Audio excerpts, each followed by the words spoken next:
Connecticut's #1 local news. This is Channel 3 Eyewitness News. Good morning, everyone. Thanks for joining us at 7. I'm Nicole Nalepa. It is Thursday, June 2nd, and we are on top of several big stories this morning. We start you off with developing news in Oklahoma, where we know that 4 people were killed in a mass shooting at a hospital campus in Tulsa. Several others were hurt in the shooting, and the gunman is also dead. Channel 3's Bradley Blackburn has the latest as officials try to figure out a motive. Police swarmed the St. Francis Health System campus in Tulsa, Oklahoma Wednesday afternoon following reports of a gunman. The officers that did arrive were hearing shots in the building, and that's what directed them to the second floor. Authorities say the shooter died of a self-inflicted gunshot wound, but not before he killed 4 people. He had 1 long gun, a rifle, and 1 handgun. Police arrived on scene just 3 minutes after the 911 call. I also want to express our community's profound gratitude for the broad range of first responders who did not hesitate. For those on the campus, they say it drew an instant reminder of last week's school shooting in Uvalde, Texas. It's like, what's going on, with the world these days, It's a doctor's office, you really can't go nowhere no more. That was something happened, and it's just crazy. Kevin Forrestal's wife was in the building for a procedure. And of course, as vast as that complex is, the first thought you're going to have is, oh my God, is it where she is or is it somewhere else? But luckily, in this case, she was safe. So far this year, there have been a dozen shootings in the U.S. where 4 or more people have been killed. That's according to a database from the Associated Press, USA Today, and Northeastern University. Bradley Blackburn, CBS News. And today, the U.S. House is preparing to vote on a bill that would raise the legal age for buying a semi-automatic weapon. This comes as local towns and cities are making their voices heard by holding rallies to demand an end to gun violence. Channel 3 Eyewitness News reporter Audrey Russo has the details. The tragedies in Buffalo, New York, Uvalde, Texas, and now Tulsa, Oklahoma are sparking fear of gun violence across the country. People in the U.S. wearing orange in observation of Friday, National Gun Violence Awareness Day, wondering if their town or city will be the next one tied to a deadly mass shooting. South Windsor and New Haven are holding rallies tonight. These rallies will touch on efforts at the national scale to curb gun violence. Lawmakers in the U.S. House are preparing to take up a bill that would raise the age for buying a semi-automatic weapon from 18 to 21. It would also make it a federal offense to make or possess large-capacity magazines. But right now, the concern is that these proposals won't see the light of day if they reach Republicans in the Senate. I can't guarantee you that there will be a compromise, but I think we will know one way or the other by next week. And that was Audrey Russo reporting.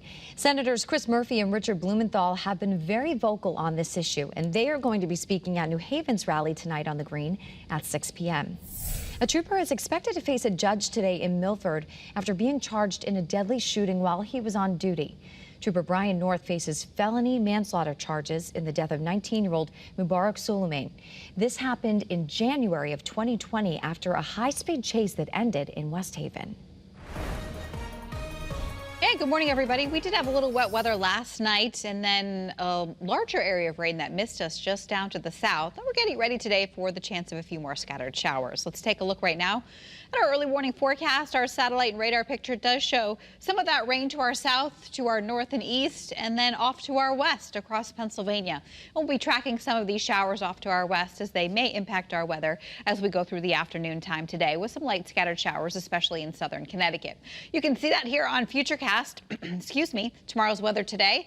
Mostly cloudy skies today. There could be a few peaks of sunshine, but for most of us, I think we'll be socked in with the clouds with a couple specks of green out there, a couple showers later this afternoon and this evening along the shoreline before we dry out. Well, it's going to take some time to dry out, but we will see some scattered showers through about 9 a.m. tomorrow morning, and then we start to dry out. As this whole final area of disturbance kind of passes off to our east, we'll see increasing amounts of sunshine, and things are looking a whole lot brighter for tomorrow afternoon and for the upcoming weekend. High pressure settles in across the area, will bring us sunshine, dry weather, comfortable afternoon temperatures, and comfortable levels of humidity, so not bad for the beginning of June. East Hartford currently 59 degrees, Winstead 57, Berlin 59, Norwich 58. We've had a lot of fog around, and it's been a bit tough to get rid of, but visibility will continue to increase as we go through about 8:30, 9 o'clock this morning. So still foggy right now in Windsor Locks with a temperature of 58 degrees. In New London, still hanging out to those low cloudiness, 60 degrees there. And a quick check of the tropics does show that we have an area of disturbed weather here across the Yucatan Peninsula of Mexico, into the Gulf of Mexico, into portions of the Caribbean. This may actually strengthen into either a tropical storm or a tropical depression. We will see. Will be the first named storm of the Atlantic season, and perhaps impacting portions of southern Florida with heavy amounts of rainfall. We'll be watching that closely. If we do get a name out of it, if it strengthens enough to be named, it will be Alex.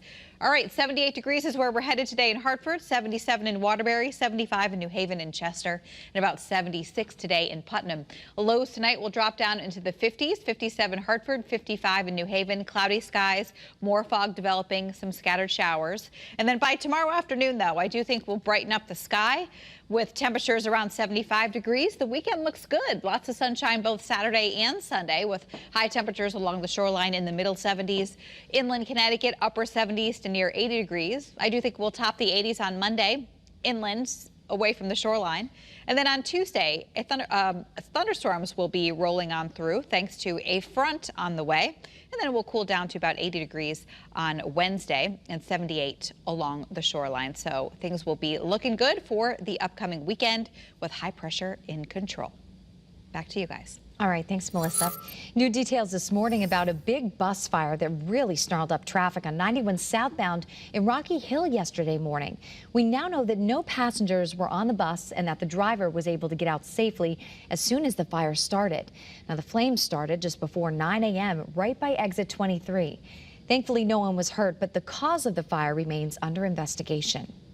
The next time you head to Walnut Beach in Milford, you can expect some big changes. And this all comes after a series of big fights broke out on Memorial Day. Look at this video.